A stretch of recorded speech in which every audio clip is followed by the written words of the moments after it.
there's a growing cynicism, and I think it's still growing, about the effectiveness of our democracy.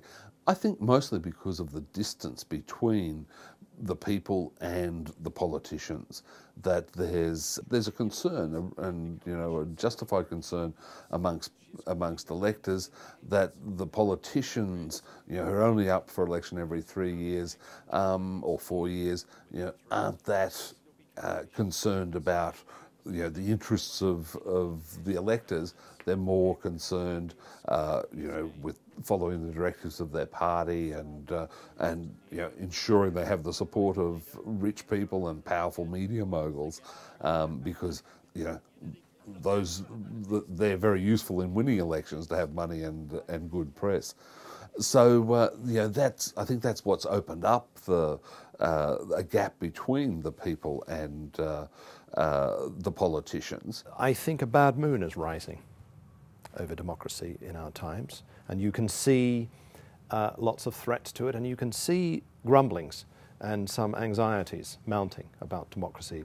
Look at the turnout rates in lots of democracies, the declining turnout rates, or look at it's the lowest party membership since the 1920s, and the slacking off of politicians. We've got these groups who, used to speak for large numbers of people.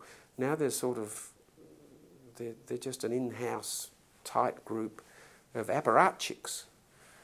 Now, I don't think they're necessarily the best people to be running our society, and I wish there was more public participation.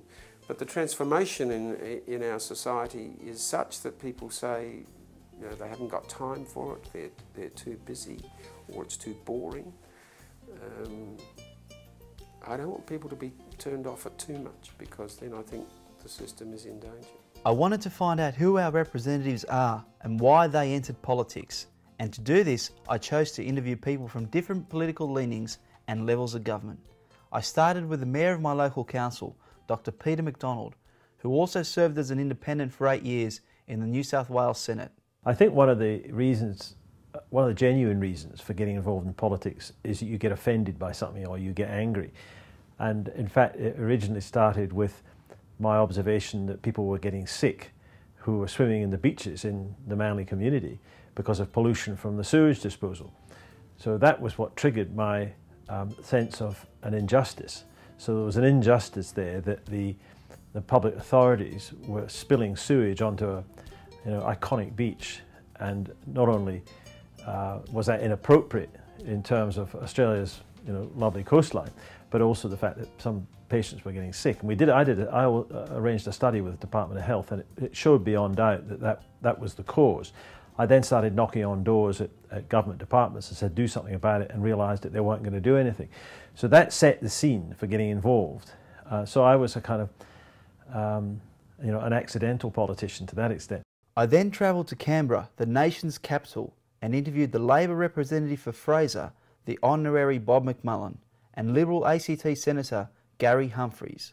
Well, I really got involved because of the war in Vietnam. I was of conscription age and therefore liable to be, and eventually was called up for service, and I was bitterly opposed to the war. I wasn't involved in any political party at the time, I just was opposed to the war, and a few friends of mine convinced me that if I wanted to stop the war I had to change the government, and the logic of that was pretty compelling.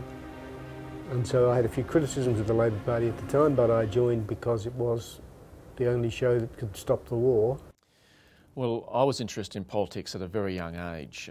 When I was still a child, I decided I wanted to be in politics. I reckoned that was the way that people influenced the world in which they lived, and I wanted to, I suppose, be in control of the world that was around me, not in the sense of dominating other people, but influencing the circumstances impacting on my life. And so I planned a career in politics from a very young age. I studied courses at school that led me to a degree in law. I did law because that was the occupation which most frequently led to politics. And I was lucky that at the age of 30 I was elected to the Territory Parliament, the ACT Parliament, and the age of 44, elected to the federal parliament as a senator for the ACT. My final interview was with Greens candidate for Southport in Queensland, Carla Brandon.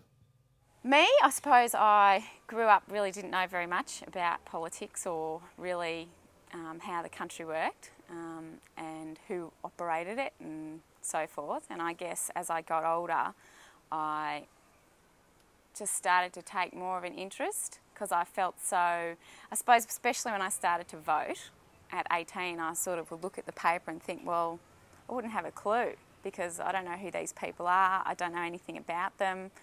You know, all I know is what I've heard from the telly and what my parents have told me. So basically I just either did donkey votes or and then I suppose a few years later I decided I'd just vote for the Greens because I figured that they probably had their heart in the right place. Carla also made a very important point about the lack of political information within the education system of Australia. All I ever thought was that only two parties could win. You know, one of the two could win. And I guess once I found out, it's some sort of revelation that actually anyone can win, it's just a matter of people voting for them, then I thought, well, that's kind of amazing because how come I didn't know this? You know, I'm 18, 19, 20 years old and I don't know anything about my own political system. And I thought, well, I had to do English at school and yet I don't think it's something that I really needed in that much detail, and I couldn't figure out why then hadn't I done politics as a compulsory subject, because to me that seems so much more essential to know. Some schools are now addressing this exact problem, like St Kieran's Primary in New South Wales. Griffith University has also addressed this issue by providing a political campaign strategies course, which gives students the opportunity to learn and participate in the political process. Stephen Stockwell teaches this course at Griffith University and sees the election period as the most democratic aspect of our government. People do criticise our society and our systems of government for being repressive, but you know there is this pretty interesting pressure valve where every 3 or 4 years, you know, anyone has the opportunity to go along and nominate themselves to be elected. More importantly, anyone has the opportunity to, you know, organise like-minded people to pursue a political platform, you know, across the whole country. Any group of people can get together and use the democratic processes to, in fact, you know, replace the government.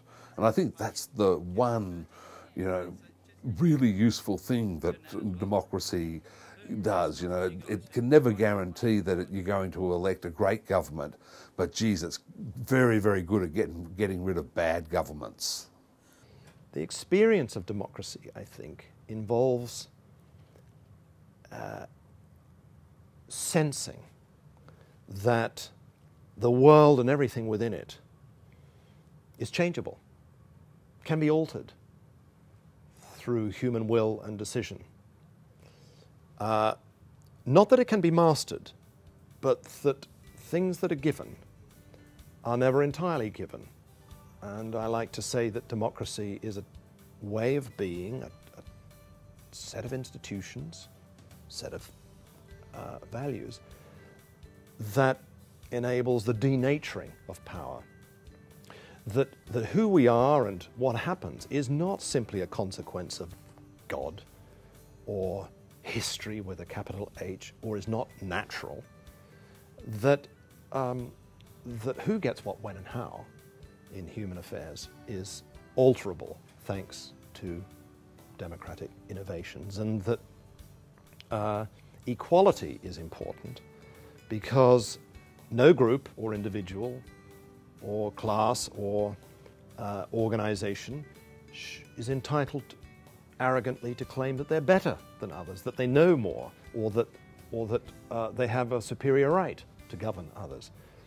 That kind of sentiment, that kind of sense of being in the world, I would say, is part of what is involved as a democrat.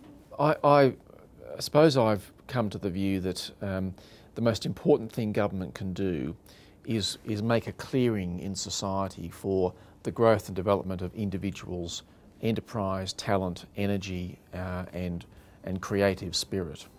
If society can regiment or organise the affairs of human beings without crushing that individual desire to excel, to seek the best for themselves and their families, then you've got a good society.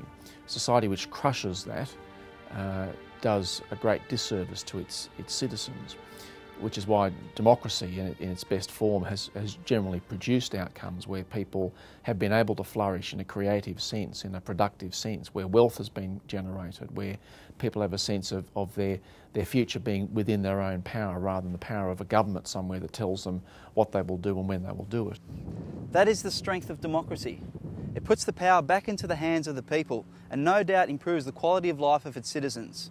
But democracy is fragile, and if we would like to sustain our current standards of living, we need much more participation from our citizens. Because people see, politics as, something that politicians do, that they're just, they're not at all interested in how the political process works. And, I think that is a real danger. That's part of the spin-off of the cynicism in our society that is very, very dangerous. Because if large numbers of people start going, oh, politics, that's for politicians, it's got nothing to do with me, well, very soon, the politicians will go, thank you very much, and it won't have anything to do with you. They'll make their decisions and you'll have to live with it. What we really need in the community are institutions that bring together diverse people of diverse opinion and get them to seriously talk to one another in a way which will funnel through into some influence on what politicians do. We have to face up to the issue that with modern technology, we could take the opinion of the people far more often than we do and with less hassle. Now we already have these sort of straw polls on the internet, and a channel will put up what is the question for today. We have public opinion polls. Institutions set up like the deliberative polling regime. I don't know whether you know about deliberative polling. This is like gathering together a sample, as if you're going to take a public opinion poll, of people, but the thing is they actually meet and they actually listen to presentations from various people and they hold discussions among themselves, and it's organised around some issue. Could be, say, asylum seekers, or what to do with people who come without visas to the country or something like that. And usually they take a vote at the outset of this, what do you at present think should be done? Then they take a vote at the end. And there's always a movement of opinion. People, when they've had a chance to talk to one another and think about it and listen to people for a while, they make a serious decision. They've changed their minds. One of the intrinsic features of democracy throughout the ages is that it provides a check on power. It encourages ordinary people to look very closely at the actions of its leaders.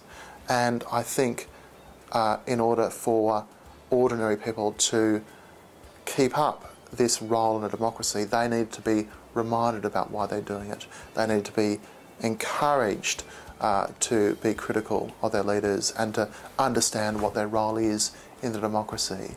And public conversations in ancient Athens provided these explanations and justifications for the political involvement of ordinary Athenians. But I am far from certain that we have such public conversations today which encourage people to be engaged in politics and remind them of the important role that ordinary voters have even in our democratic system. Hopefully this documentary has given you an insight into the history of our freedom, as well as show you that democracy is not just about politics, it's about people like you and I that can really make a difference.